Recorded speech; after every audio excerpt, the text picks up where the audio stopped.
Oke, selamat pagi. Assalamualaikum warahmatullahi wabarakatuh. Hari ini kita akan coba eh, asinkronus lagi ya. Jadi nanti teman-teman melihat dari rekaman videonya. Untuk pertemuan 2 ini kita akan coba bahas terkait konsep dari data visualisasi ya. Jadi apa sih data visualization itu secara konsep, definisi, dan sebagainya gitu ya. Nanti kita akan coba bahas satu persatu. Oke, karena ini pertemuan 2 ya, dan kemudian beban materinya juga tidak terlalu berat, jadi mungkin ini hanya sebentar. Plus nanti kita akan coba, apa ya namanya, nama kerennya controllable asynchronous ya. Jadi nanti, teman-teman ketika mengerjakan, eee quizzes seperti yang kemarin itu akan dipandu sama saya meskipun asinkronus gitu ya, tidak secara langsung seperti kemarin. Ini percobaan, jadi kalau ada miscommunication atau gagal sedikit nggak apa-apa ya, kita belajar. Oke, yang pertama akan kita bahas seperti biasa adalah agenda hari ini, itu ada, background dari visualisasi data, artinya kenapa sih kita itu Eee, harus pakai atau harus mengenal visualisasi data, kemudian definisi dari visualisasi data itu sendiri itu apa, kemudian apa kaitannya antara visualisasi data dengan big data. Karena sewaktu semester kemarin kan kita sering bicara soal, data mining, big data. Kemudian kita tiba-tiba belajar, data science programming, apa kaitannya dengan data science, apa kaitannya dengan, data visualization, itu akan dibahas di pertemuan ini juga. Kemudian, ini memang akan dibahas lagi di pertemuan 4 secara lebih mendalam, tapi saya beri kisi-kisi sedikit tentang apa aja sih jenis-jenis visualisasi data itu. Oke, langsung saja di yang pertama, background atau latar belakang kenapa visualisasi data ini ada, gitu ya. Atau siapa sih yang pertama kali bikin nggak dibahas juga sih di sini. Maksudnya apa yang melatar belakangi begitu ya. Oke, yang pertama adalah dari sisi otak manusia. Jadi ada kaitannya antara visualisasi data dengan cara kerja otak kita. Oke, kita akan bahas. Oke, yang pertama adalah, gimana sih cara kerja otak manusia itu dalam memproses informasi. Dan ternyata, menurut penelitian, pertama dan terpenting, visualisasi data adalah bentuk komunikasi yang sangat efektif. Ini secara definisi yang ada kaitannya dengan cara kerja otak manusia ya. Bentuk komunikasi yang sangat efektif karena berkaitan dengan cara kerja otak manusia dalam memproses informasi. Jadi menurut penelitian itu katanya kita lebih cepat belajar jika kita diarahkan ke visual daripada teks. Kalau terlalu banyak teks seperti ini, katanya tidak terlalu banyak masuk, tapi kalau visual lebih cepat masuk. Oke, kita akan bahas. Ya, yang pertama, visual lebih cepat diproses oleh otak manusia. Menurut penelitian, itu katanya otak manusia itu dapat memproses informasi visual 60.000 kali lebih cepat dari tulisan. Lebih cepat ya, maksudnya bukan lebih baik. Jadi dalam sekilas itu, misalnya kalau dalam satu paragraf, inti atau pokok bahasan dalam satu paragraf itu kalau kita bisa terjemahkan dalam visualisasi data, maka kita hanya bisa menangkap inti dari pokok bahasan paragraf tersebut itu 60.000 kali lebih cepat kalau kita pakai visual, daripada kita harus baca si tulisan tersebut. Oke, kemudian, yang keduanya adalah visual lebih banyak diingat oleh otak manusia. Jadi, otak kita itu cenderung lebih mudah mengingat hal-hal yang bentuknya visual, ingatan gitu, kenangan, daripada tulisan-tulisan gitu. Nah, itu katanya 90% dari informasi yang diingat oleh otak manusia adalah informasi visual. Ya, contohnya kita lebih mudah menghafalkan nama jalan ya, atau misalnya menghafalkan sorry, bukan nama jalan, lebih hafal, melihat jalannya itu sendiri daripada nama jalannya. Misalnya, dari rumah teman-teman mau ke kampus, itu kan nggak tahu ya nama jalannya apa. Padahal di setiap jalan itu pasti ada tulisan jalannya atau pelang jalannya. Tapi teman-teman lebih paham visualnya, caranya gimana nyampe ke kampus itu lewat jalan yang seperti apa. Nah, kurang lebih analoginya seperti itu. Nah, kemudian katanya 65% dari orang-orang atau manusia ini belajar lebih efektif melalui visual. Jadi kalau kita kasih apa namanya impuls-impuls visual itu lebih cepat masuk gitu. Atau sederhananya seperti ini. Mungkin 65% orang itu lebih suka komik daripada baca novel gitu. Mungkin 35%-nya adalah baca novel. Karena mungkin dari 65% orang ini lebih bisa memahami arti daripada apa yang diceritakan itu melalui visual ketimbang tulisan. Tapi ada juga 35% ini lebih cepat memahami daripada tulisan, daripada visual gitu ya. Jadi ini adalah latar belakang dari otak manusia yang menyebabkan kenapa visualisasi data itu penting gitu. Karena cara kerja otak kita juga sangat mendukung ke arah visual. Oke, kemudian nah ini jika dibandingkan ya teman-teman bisa cek di sini saya punya 3 tulisan seperti ini. Ini teman-teman bisa milih sendiri lebih baik mana membaca dalam bentuk seperti ini atau saya konversi ke dalam sebuah visual gitu ya. Visualnya saya kasih gambarnya di sini adalah otak manusia gitu ya, otak manusia. Kemudian saya kasih tulisan 60.000-nya itu tebal sendiri gitu ya. Ini menyatakan bahwa teman-teman itu langsung bisa melihat ke 60.000 tersebut gitu ya. Oh iya 60.000, baru baca sedikit tulisannya. Tapi intinya adalah teman-teman bisa langsung memahami bahwa, oh iya otak kita ada kaitannya dengan 60.000. 60.000 apa nih? Oh ternyata 60.000 kali lebih cepat daripada tulisan dengan baca visual. Kemudian ada gambar otak, kemudian ada apa namanya, shiny cahaya-cahayanya gitu ya. Kemudian ada tulisan 90% di sini. Nah, 90% itu teman-teman langsung akan fokus ke otak dan 90%-nya. Dibaca sedikit, oh ternyata 90% dari informasi yang tersimpan di otak merupakan informasi visual. Yang ini pun sama gitu ya. Ini ada gambar orang, kemudian ada gambar mata gitu, bukan sharingan ini ya, tapi ini pandangan kita ya. Kita melihat gitu secara visual gitu ceritanya. Lalu dikasih angka lagi 65%, kemudian dikasih redaksi sedikit, teman-teman bisa langsung memahami. Nah, ini akan lebih menarik jika dibandingkan tulisan yang seperti ini. Nanti di akhir juga akan saya bahas tentang yang namanya infografis gitu ya. Nah, infografis itu banyak sekali menggunakan yang seperti ini. Kenapa? Karena kalau kita bikin sebuah report dalam bentuk tulisan, membosankan sekali. Tapi kalau bikin report dalam bentuk infografis yang banyak icon-icon seperti ini, itu jauh lebih menarik. Oke. Berikutnya ada latar belakang yang lain yang melatar belakangi visualisasi data itu, yaitu adalah data driven strategy. Jadi kalau tadi kaitannya dengan otak manusia, ya personal kita. Kalau yang ini kaitannya tentang uh, organisasi atau strategi ya. Ya banyak misalnya strategi penjualan, strategi pemerintahan, strategi keuangan. Tapi yang berdasarkan data gitu ya. Makanya data driven strategy.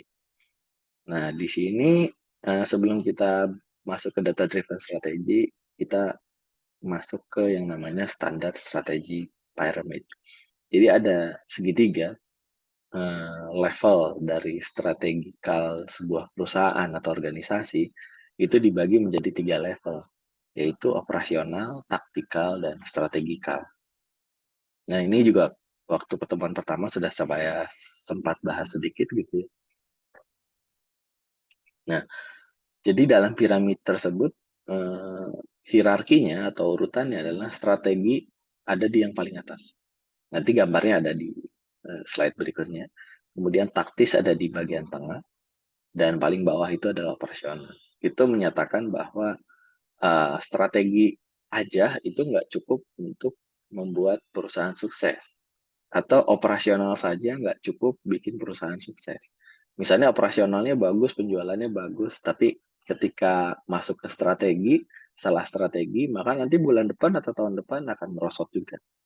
Atau ketika kita bicara soal strategi yang bagus, tapi operasional yang buruk, tidak didukung dengan data-data yang baik, juga merosot juga. Maka pada intinya adalah kita perlu yang namanya bentuk komunikasi yang bisa kita pahami antara 3 level tersebut. Yang jelas 3 level tersebut itu orangnya beda-beda ya. Kayak contohnya misalnya strategikal itu direktur gitu ya. Kemudian yang taktikal itu manajer gitu. Kemudian operasionalnya staf karyawan biasa. Atau kalau dalam perang misalnya strategikal itu ya jenderalnya gitu ya. Terus kalau taktikalnya itu komandannya. Sementara operasional itu prajuritnya. Nah, gimana caranya kita bikin eh, 3 level ini bisa paham gitu dalam membaca sebuah data. Datanya satu, tapi kita sajikan dalam bentuk tergantung daripada levelnya level di mana gitu. Nah, jadi pada intinya dari 3 level uh, standar strategi pyramid ini adalah ya gimana caranya kita mengkomunikasikan si data itu supaya bisa dipahami sama operasional, taktikal, dan strategikal. Tapi orangnya itu beda-beda. Gimana caranya kita bikin satu bahasa yang sama gitu ya. Karena misalnya contohnya kemarin saya kira kasih contoh tabel gitu ya. Kalau tabel ya strategikal nggak mungkin dong baca tabel gitu ya. Masa jenderal dikasih tabel gitu kan, masa direktur dikasih tabel yang nggak paham gitu. Atau misalnya orang operasional gitu, prajurit itu cuma dikasih grafik doang gitu. Atau staff dikasih grafik doang. Nah itu susah gitu. Nah jadi visualisasi data ini gimana caranya kita bikin komunikasi antara banyak orang itu supaya memahami data yang satu tapi dapat dibaca oleh berbagai macam kalangan gitu ya. Nah, ini bentuknya ya, jadi strategik, taktikal, dan operasional gitu. Nah, apa kaitannya dengan visualisasi data? Kaitannya dengan visualisasi data, kita harus bikin ya visual data yang cocok untuk strategik, cocok untuk operasional, dan cocok untuk taktikal. Padahal datanya satu ya. Datanya satu misalnya data penjualan gitu. Tapi data penjualan ini kita harus sajikan dalam bentuk apa kalau kita mau ke operasional. Dan dalam bentuk apa kalau kita mau ke strategikal gitu. Kalau taktikal sih biasanya bisa baca ke atas, bisa baca ke bawah ya. Manajer ya tahu tabel, tahu detil, tahu juga grafiknya. Bahkan yang biasanya yang bikin grafiknya itu orang taktikal gitu. Kalau operasional ya cuman kasih report dalam bentuk tabular. Oke. Ya, contohnya seperti ini ya. Jadi kalau kita punya satu data ya tentang sales versus budget ya. Jadi pengeluaran dengan pendapatan gitu misalnya ya, secara sederhana. Kalau kita bicara ke operasional jelas yang sebelah kiri yang penting. Karena yang menghitung data-data yang ini operasional dong, nggak mungkin yang operasional langsung bikin ini gitu. Nah, sementara nanti misalnya dari operasional kita kasihkan ke taktikal, kita kasih ke manajer, nanti manajer baru bikin bentukan seperti ini, baru dari taktikal dari manajer ke strategikal yang dibahas adalah data yang ini. Jadi kita nggak mungkin rapat dengan direktur, rapat dengan manajer, kita bawa data yang ini. Malasin banget gitu ya. Ya datanya harusnya bawanya ini. Supaya kita bisa langsung ambil keputusan gitu ya. Kira-kira apa yang harus dilakukan di tahun depan. Nah, melalui grafis ini juga kita bisa langsung baca tren gitu ya. Oh, trennya itu ternyata di akhir tahun meningkat nih. Di September, Oktober, November. Tapi di Desember merosot. Oh, mungkin di Desember ini terjadi keanehan atau outlier. Ada keanehan gitu. Apa ini yang terjadi dengan Desember? Mungkin penjualan menurun karena liburan, misal seperti itu. Jadi kita juga bisa tahu trennya kapan naik dan kapan turun. Dan setiap tahunnya di setiap bulannya kurang lebih hampir persis sama gitu. Nah itu fungsi daripada uh, visualisasi data. Tapi untuk operasional nggak penting dia mengetahui uh, tren gitu ya. Yang penting dia bisa mendapatkan angka tersebut sebagai untuk yang hal yang lebih detail. Ya. Misalnya menyamakan cash in cash out atau debit kredit seperti itu. Sementara kalau grafis seperti ini biasanya diarahkan untuk pengambilan keputusan. Oke, lanjut berikutnya ada yang namanya definisi visualisasi data ya. Nah, ini membosankan karena jenisnya hanya pengertian aja. Ya, jadi saya ambil ada 3 pengertian ya, dari beberapa sumber yang berbeda. Yang pertama, visualisasi data itu pada intinya representasi grafis dari informasi dan data. Apakah tabel itu berupa grafis juga? Ya grafis juga, betul, masuk juga. Cuman pemilihannya yang harus tepat. Kemudian ada juga yang mengartikan visualisasi data ini adalah komunikasi visual untuk tujuan menciptakan pemahaman. Jadi, ya tadi orangnya beda, tapi kita bisa memahami gitu ya, arti dari data tersebut. Dan nanti tindak lanjutnya pun akan berbeda. Kemudian yang tadi ya, berkaitan dengan cara kerja otak manusia, jadi visualisasi data adalah bentuk komunikasi yang sangat efektif karena cara kerja otak manusia itu lebih ke visual.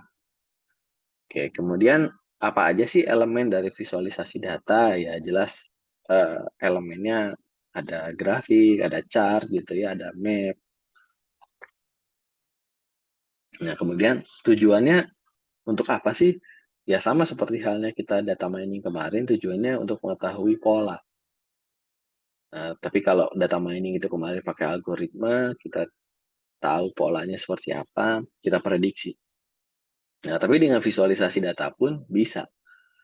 Kita bisa langsung memahami tren, outlier-nya, keanehan yang terjadi pada data tersebut gitu ya, yang aneh sendiri, kemudian dan polanya gitu, kapan naik, kapan turun.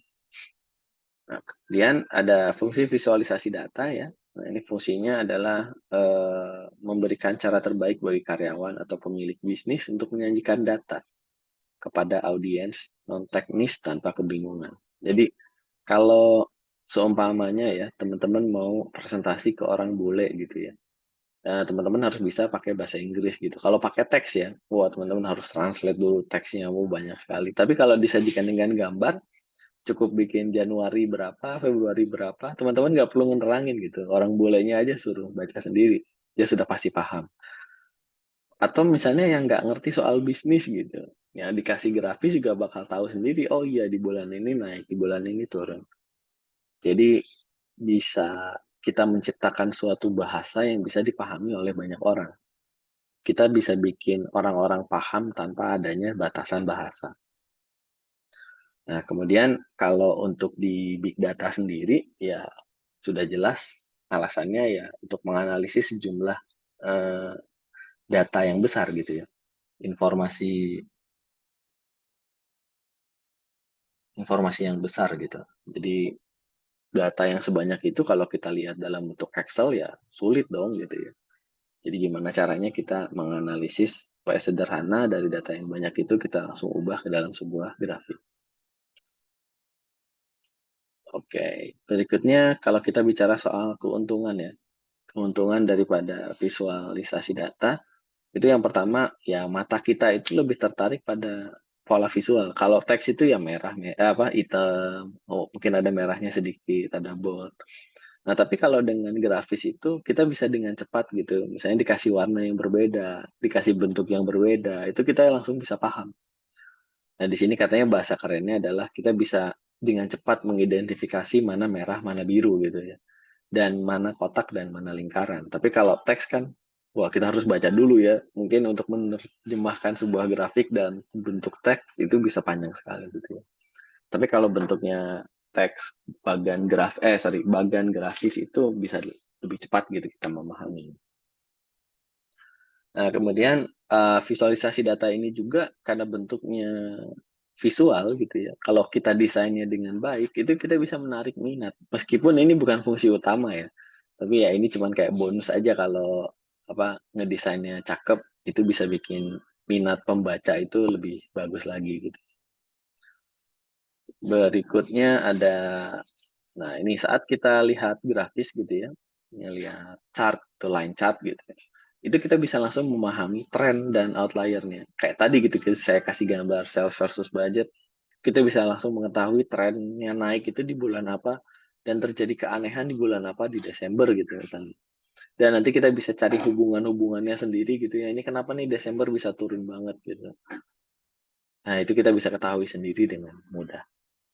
Nah, kemudian ya itu tadi, dapat dengan mudah membagikan informasi tanpa adanya keterbatasan bahasa. Sorry, bukan bahasannya, bahasa. Jadi mau orang yang nggak ngerti bahasa bisnis, mau orang yang nggak ngerti bahasa Indonesia atau bahasa Inggris, dikasih visual, insya Allah bisa memahami. Oke, tapi di antara banyaknya keuntungan dari penggunaan visualisasi data, jelas pasti ada kerugiannya. Tapi kerugiannya ini sebetulnya bukan dari visualisasi data itu jelek, tapi eksekusi kita dalam membuat sebuah visualisasi data yang buruk gitu. Nah, arti buruk di sini apa? Arti buruk di sini ya kita ngedesainnya kurang bagus gitu ya, sehingga menyebabkan kerugian. Jadi bukan si konsep visualisasi data itu sendiri yang jelek, bukan, tapi eksekusi kitanya yang jelek. Eh, Pengaruhnya kemana gitu ya? Misal kalau kita desainnya kurang baik, itu bisa menyebabkan kebingungan gitu ya. Misalnya grafik Januari sampai Desember dikasih warnanya beda-beda gitu ya. Terus harusnya cocoknya dipakein line chart, tapi teman-teman malah bikin pakai pie chart gitu. Nah, jadi pemilihan grafis, pemilihan warna, bentuk, formnya, kayak kapan harus bikin pakai kotak, kapan harus bikin pakai segitiga, bulat, itu ada juga gitu kaidah. Nah, kalau kita keliru dalam memilih itu, ya bakal bias, bahkan bakal membingungkan gitu. Ini grafis tuh menunjukkan apa sih sebenarnya gitu ya. Nah, terus ya ini juga informasi yang tidak akurat ya. Misalnya kita bicara soal eh, uang yang triliunan gitu ya, miliaran, tapi teman-teman nggak, kan kalau mau bikin grafis itu kita bisa tulis ya dalam ribuan atau dalam jutaan gitu ya. Nah, teman-teman nggak bikin itu gitu. Jadi langsung ditulis dia tulisannya nolnya banyak gitu ya. Triliunan bisa jadi ditulis semua gitu. Itu cukup repot juga ya gimana kita mendesain itu. Nah, itu bakal jadi tidak akurat gitu ya. Nah, baiknya kalau yang sudah terlalu banyak seperti itu bilang aja misalnya dalam jutaan gitu. Jadi kalau triliunan atau miliaran nolnya nggak terlalu banyak gitu ya karena di sini dalam asumsinya dalam jutaan. Oke, berikutnya gagal memahami hubungan atau pola. Nah, tujuannya kita bikin visualisasi data itu kan bikin atau bukan bikin, mengetahui atau menemukan atau discover dari pola tersebut gitu ya. Nah, ini kalau kita bikin grafisnya salah atau keliru, ya kita juga nggak bisa memahami ya misalnya tadi sales versus budget gitu ya. Harusnya bikin pakai line chart, tapi teman-teman bikinnya pakai tabel gitu ya. Ya jelas nanti outliernya nggak akan ketahuan gitu. Oh ternyata ini di Desember itu ada keanehan gitu. Sehingga nanti antara hubungan bulan-bulan tertentu terhadap uh, performa penjualan itu nggak bisa kelihatan dengan baik. Oke, kemudian yang terakhir mungkin ini ya, pesan utama gagal diterima oleh pembaca karena visualisasi data yang membingungkan. Ya balik lagi, kalau visualnya membingungkan, maksud kita mau menunjukkan bahwa eh, si data itu atau misalnya penjualan itu lagi menaik atau meningkat karena kita salah pilih chart atau salah pilih grafis, pesan itu nggak nyampe. Atau dapat menyebabkan ambigu atau salah baca data. Misalnya kita lupa membedakan tahun ini dengan tahun kemarin gitu, beda warna. Atau misalnya disama warnain. Itu kita bakal salah baca, oh ya tahun ini ternyata turun ya, padahal tahun ini lagi naik, tahun kemarin yang turun. Nah contohnya seperti itu ya. Oke, berikutnya ada data visualisasi dan big data. Itu kaitannya apa? Nah, yang pertama, kenapa sih visualisasi data itu penting ya? Ya, yang pertama adalah tentu saja membantu orang melihat, berinteraksi, dan memahami data. Baik itu data yang sederhana ataupun yang kompleks. Nah, kalau data sederhana contohnya apa ya? Kayak misalnya penjualan itu sederhana sekali gitu ya. Kalau yang rumit seperti apa?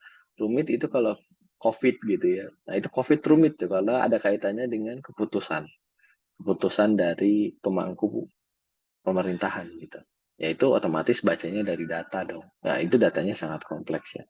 Membandingkan antara jumlah positif, penyebaran, yang meninggal, macam-macam. Tapi kalau penjualan ya cukup penjualan versus budget misalnya ya udah itu cukup sederhana. Nah, bahkan misalnya presiden gitu, misalnya Pak Jokowi atau Pak Luhut itu nggak perlu ngerti big data atau visualisasi data ya, tapi bisa langsung memutuskan. Padahal mungkin eh, pemahaman atau pengetahuan mereka dari sisi big data itu kurang baik, tapi orang dari big data ini bikinkan visualisasi data yang lebih mudah dipahami sehingga Pak Jokowi dan Pak Luhut itu mengerti, "Oh iya, sekarang lagi kritis, kita harus adakan PPKM." Barulah PPKM. Nah, seperti itu yang contohnya. Berikutnya, yaitu tadi, setiap bidang itu semuanya pasti bisa menerapkan visualisasi data. Apapun gitu ya, mau yang sederhana kayak penjualan, kita mau punya warung sederhana, kita bikin visualisasi data, jam berapa aja misalnya warung itu rame gitu ya. Atau yang kompleks gitu, kayak keuangan dan pemerintahan, COVID kayak tadi contohnya ya. Itu semua bisa pakai visualisasi data. Nah, kemudian visualisasi data ini juga buat profesional ya, misalnya kayak konsultan, kemudian kayak ya banyaknya konsultan ya, atau misalnya staf ahli, itu digunakan untuk menceritakan ya, storytelling gitu ya. Kayak misalnya konsultan dari COVID itu mau presentasi ke presiden gitu. Nah, mereka bisa bikin visualisasi data ini seolah-olah mereka sedang bercerita gitu. Tapi berceritanya pakai data, nggak membosankan. Bahkan kalau sudah mahir itu kita bisa bikin menggunakan kaidah 5W ya, 5W 1H itu ya. Atau who, what, when, where, and how gitu ya. Biasanya kita bikin ini pakai infografis gitu. Infografis itu apa nanti kita bahas di belakangan. Nah, kemudian apa kaitannya antara visualisasi dengan big data? Ya, visualisasi data ini kalau teman-teman bayangkan ya, di Tokopedia gitu ada jutaan transaksi masuk, itu kalau kita baca dalam bentuk tabel yang ada di server basis datanya mereka, entah mereka pakai apa, IBM atau Oracle, nggak ngerti juga saya Tokopedia pakai apa.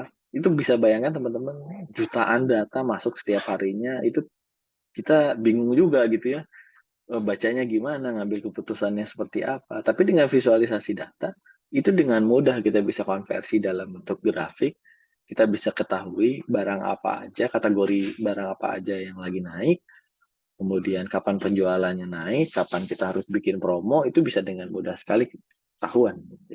Padahal data aslinya bentuknya kalau kita ngecek di SQL Server lah misalnya, itu pasti mabok gitu. Dilihat pakai Excel aja pasti pusing gitu, apalagi ini pakai bentukannya tarikan data dari database, tambah pusing. Oke, berikutnya ya ini ya, visualisasi data membantu menyampaikan cerita dengan mengkurasi data dalam bentuk yang lebih mudah dipahami. Ya intinya sederhananya kita bisa mengetahui tren dan outlier. Jadi kalau tren itu ya eh, apakah sedang naik, bulan apa lagi naik, atau jam berapa lagi naik. Sementara kalau outlier ini keanehan gitu ya. Jadi misalnya dalam satu kelas itu 50 orang gitu. Terus 46-nya lulus, tapi 4-nya nggak lulus. Nah, 4 itu outlier. Kita perlu mengetahui ini aneh nih 4 orang kenapa bisa nggak lulus. Atau misalnya ketika akhir tahun misalnya ya, September, Oktober, November, Desember itu trennya meningkat. Tapi kenapa tiba-tiba Desember turun gitu ya. Desembernya outlier. Berarti terjadi sesuatu di Desember. Oke, berikutnya ada visualisasi yang baik itu menceritakan sebuah cerita, menghilangkan gangguan dari data dan menyoroti informasi yang berguna. Jadi kalau kita dapat sebuah tabel gitu ya, itu kan kadang ada hal-hal yang tidak berguna kayak nama konsumen, barang apa yang dibeli gitu misalnya ya. Nah, itu kita bisa hilangkan dari data tabular, kemudian kita sajikan dalam bentuk grafis hanya jumlah transaksi penjualannya aja. Nah, itu visualisasi data. Tapi kalau kita ngambil cuman tabelnya langsung gelondongan tarikan dari SQL misalnya, ya itu ada beberapa yang tidak berguna sebetulnya.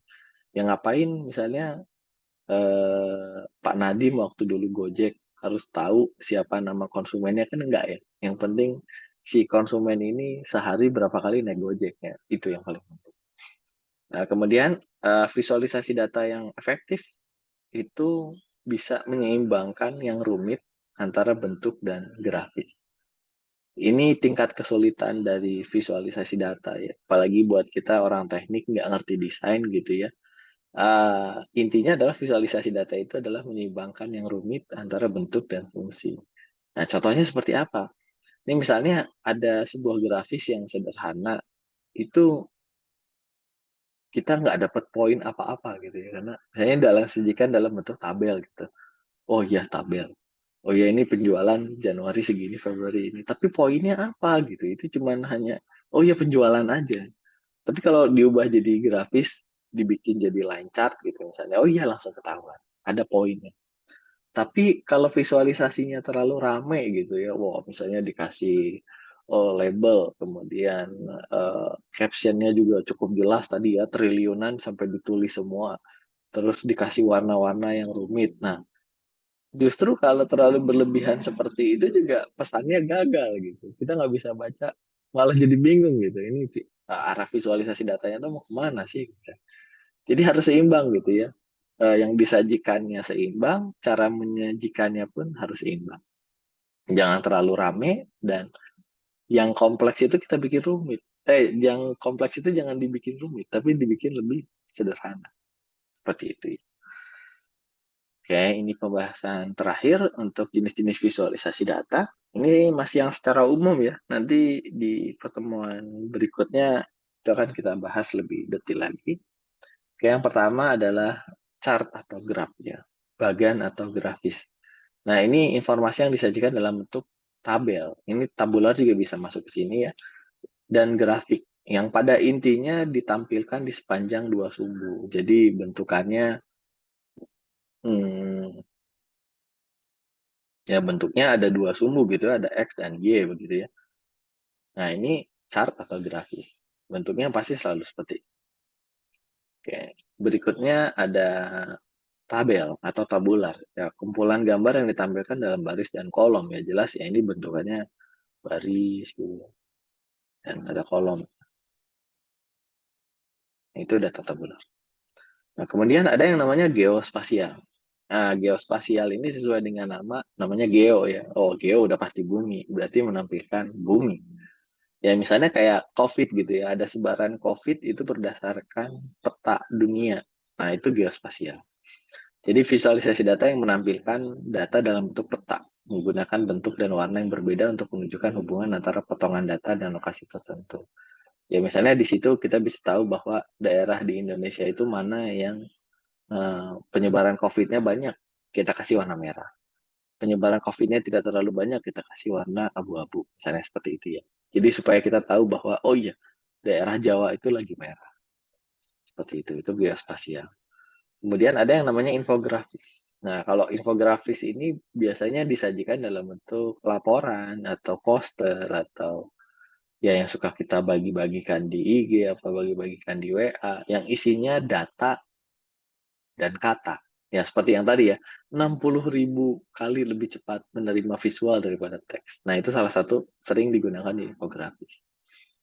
Bisa juga bentuknya ada grafik, bagan chartnya juga ada ya, tapi disatukan dalam sebuah media gitu. Itu namanya infografis. Nah, yang terakhir adalah dashboard. Dashboard itu kumpulan visual dan data yang ditampilkan di suatu tempat, suatu website, suatu aplikasi, yang tujuannya untuk menganalisis, menyajikan, hingga mengambil keputusan. Nah, itu dari dashboard. Oke, kita ambil sedikit contohnya ya. Untuk yang ini ya chart atau graf. Ya, seperti biasa ya, ini ada, kemarin juga sudah pernah kita bahas, ada pie chart, ada bar chart, ada line chart. Ya, chart-chart yang lain ya, kayak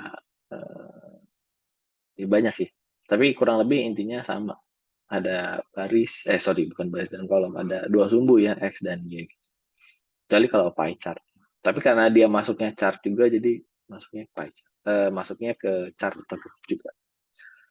Berikutnya ini data tabular yang sudah sering kita lihat, bentuknya ada kolom dan baris, baris dan kolom. Kemudian ini adalah jenis dari geospatial. Nanti akan kita bahas juga jenisnya. Ada choropleth dan exopleth itu apa, nanti akan kita bahas, dan area maps. Tapi pada intinya ya kita punya peta, kemudian ya kita kasih warna-warna khusus yang menunjukkan bahwa oh sedang terjadi sesuatu di area ini atau sedang terjadi sesuatu di area ini. Atau misalnya kita kasih cuman simbol-simbol seperti ini artinya mungkin yang terjangkit COVID paling besar ada di daerah mana aja. Seperti itu. Nah, kemudian ini infografis ya. Nah, jadi di infografis ini bentuknya tulisan dan visual.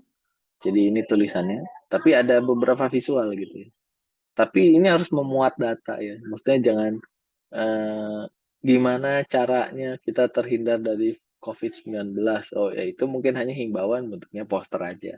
Tapi yang namanya infografis itu ya ada infonya ya, seperti ini, 243 juta, oke langsung ditonjolkan gitu ya, 87.000, 40%, 1,5 triliun, dan ada beberapa icon-icon atau visual-visual yang mendukung, itu namanya infografis. Nah, sementara yang terakhir, dashboard ya. Nah, ini dashboard, isinya kumpulan kumpulan visual, ya bentuknya ada yang bar chart, ada yang geospatial, ada mungkin ada line chart juga, atau misalnya ada hanya panel-panel yang menunjukkan bahwa ini adalah total-totalnya, seperti itu. Itu dashboard. Jadi kurang lebih nanti ada beberapa jenis visualisasi data yang akan kita coba di Tableau, kalau di ACC sama Tableau-nya. Oke, mungkin itu saja yang bisa saya sampaikan di pertemuan kali ini, kita uji cobakan, nanti saya cek dulu ini hasil rekamannya berapa menit, nanti saya sesuaikan dengan kuis yang ada di Quizizz-nya.